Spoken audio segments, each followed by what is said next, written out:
In order to really understand hierarchy in family systems, let's first of all think about what happens when you put any group of people together who have a common goal. I think you will find that there is a tendency for us to organize into a hierarchy naturally, for better or worse. Someone's bound to take control, other people don't. Sometimes it works, sometimes it doesn't. When it works, when it's for the better, you could argue that we get things like democracy. And when it's for the worst, well, it's kind of like working at a really badly organized company. You end up feeling stressed out, overwhelmed, and burned out because nobody's calling the shots, nobody's organizing anything. Families also have a hierarchy. When it works, it's completely invisible. When it cracks, someone ends up in therapy. So here's what I want to cover in this video. I'm going to tell you about what hierarchy is in family systems, how it fails, and the framework assessment you can use in a family therapy session to understand the hierarchy in the family that you're working with. But before I go there, my name's Oliver and I'm a marriage and family therapist here in Los Angeles, and I'm a little bit obsessed with family systems, but only because I found that when I leaned deeply into understanding this theory, my sessions got less chaotic and I felt more confident. I send out a weekly free family systems newsletter, which I'd love for you to be part of. I'll tell you more about that later though. Let's start with what hierarchy in family systems actually is. Well, actually, let's start with what it isn't. It is not about being a strict authoritarian parent. It's much broader than that. In structural family systems, hierarchy just refers to the idea that in a family, we want the caregivers, who are usually also the parents, to be in charge of parenting. So we can separate out all the people in a family who are in charge of parenting into a subsystem. It's just the group of people who are in charge of deciding when it's time for bed, what time curfew is, if you can have that extra cookie even though you didn't eat your greens. People in this subsystem have rights, not just duties. They have a right to make decisions about schooling, relocation, family rules. Some parents will want a lot of input from their kids.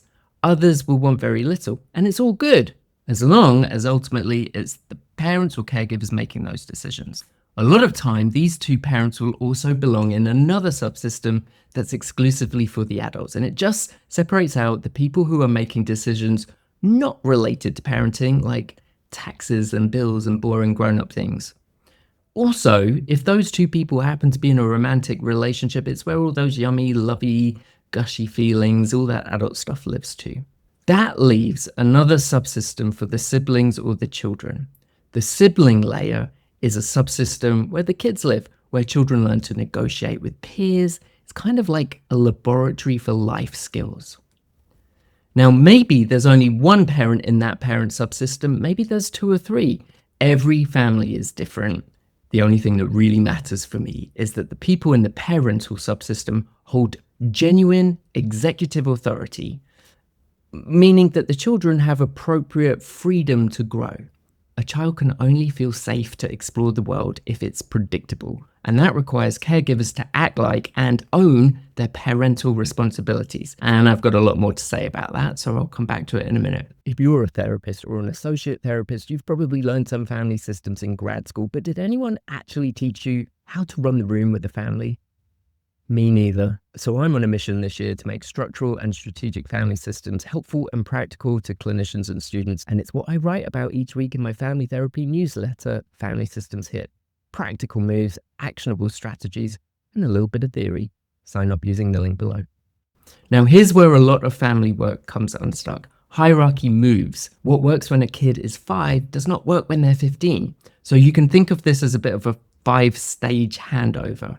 In early childhood, the parent holds total authority, like lovingly, right? Limits are clear, non-negotiable. No, you can't run into the road. No, you can't touch the hot oven.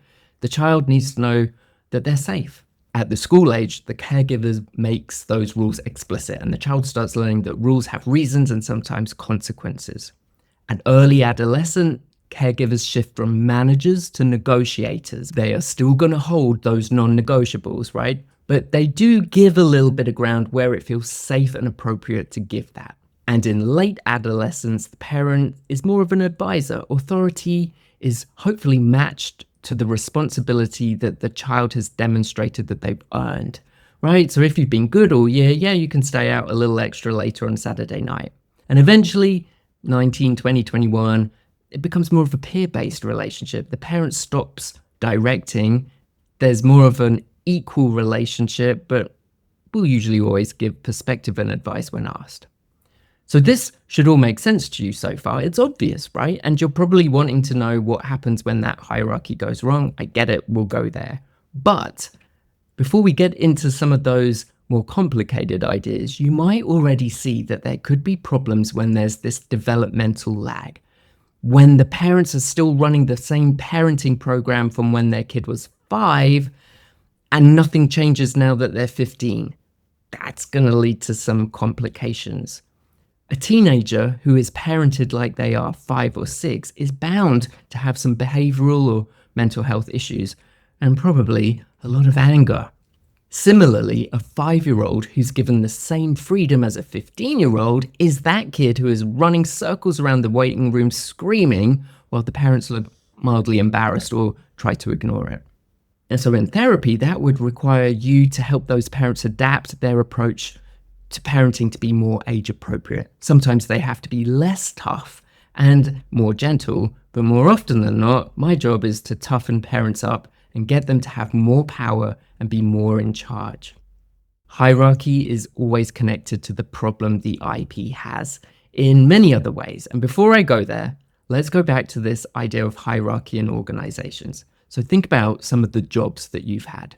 My first job was in a pub in West London, and there was an owner and a manager, and they were great, but kind of terrifying, to be honest. But everything in that job was very clear to me. When you weren't serving drinks, you were cleaning up the pub. Serve, clean, get paid. It was really simple. It was really stress-free. Now, when I compare that to some of the residential treatment centers I worked at, the hierarchy was a mess. Entire days would pass by where I didn't see a clinical director or a program director, and I met the owner of this place once in 2 years. So it's no surprise then that staff were burnt out, overworked, because no one was in charge. The kids were running away, police were being called. It was a nightmare. Turnover in the staff was really high because that hierarchy was so convoluted, it caused too much stress and overwhelm and burned people out. The same is true in a family. When a child starts showing symptoms, it's usually always a flare.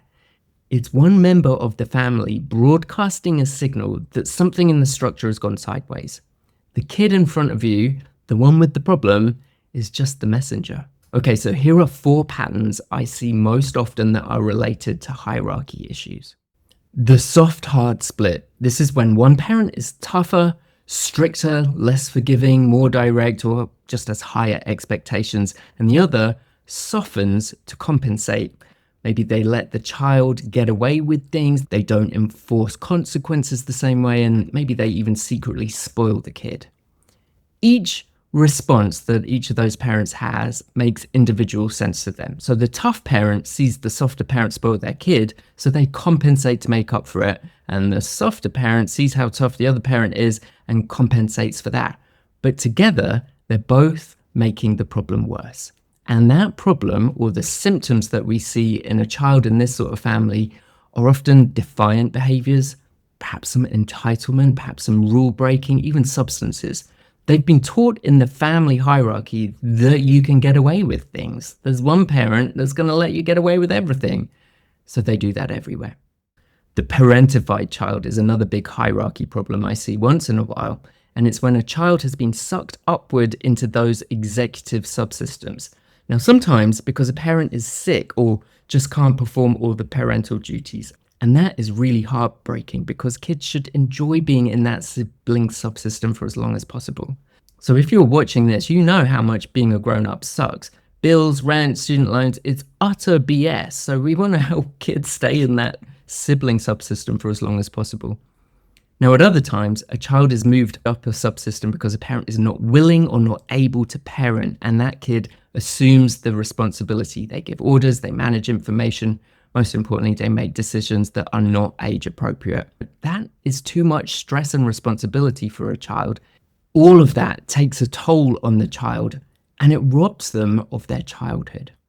The Monarch Minor is another very common pattern. This is my personal opinion, and I've noticed that some parents who had very tough, strict, or cold parents decide to parent their own kids by swinging in completely the opposite direction and decide to be extra loving and kind and patient, which is lovely, unless that decision also means that they avoid setting limits and not setting boundaries. So we set limits to keep our kids safe, and that's a no-brainer for most parents. But we also sometimes have to set limits that don't make our kids happy.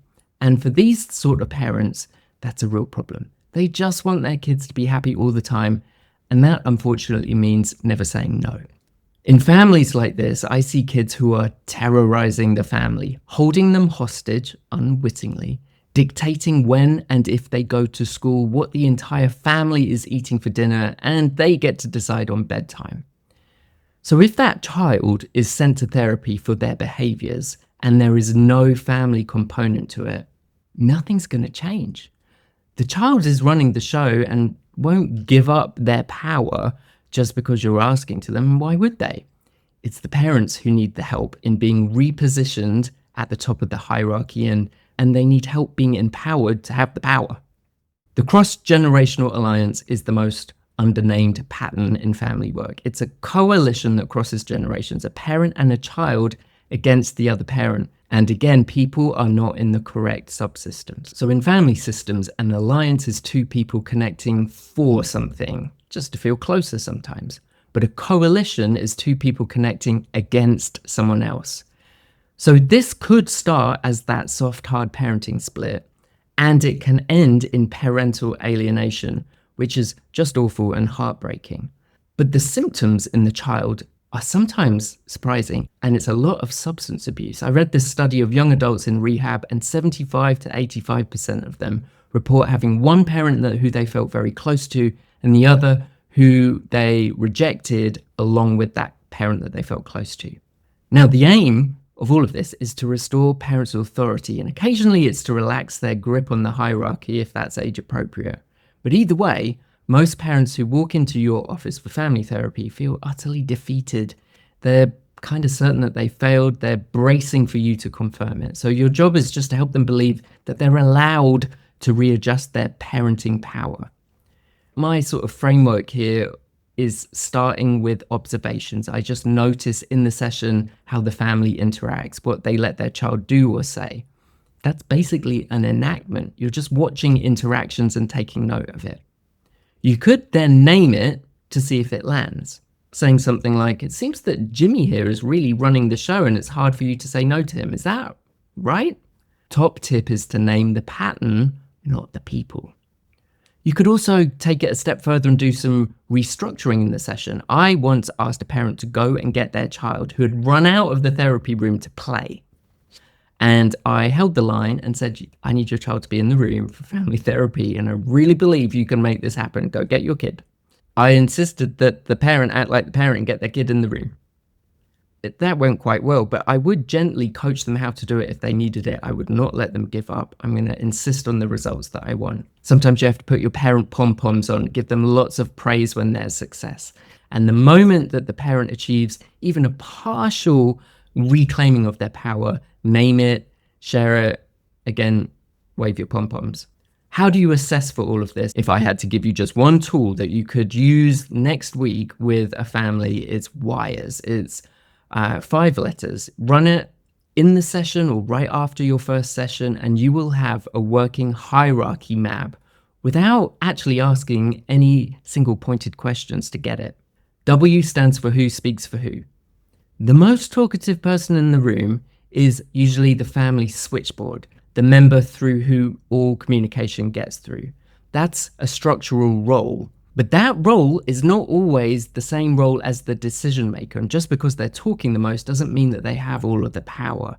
I is for interruption patterns. Sometimes just watching how a family talks is more valuable than asking a bunch of questions. So pay attention to who responds to who. Does one person get cut off and another person carry on talking? Does someone stop talking and defer?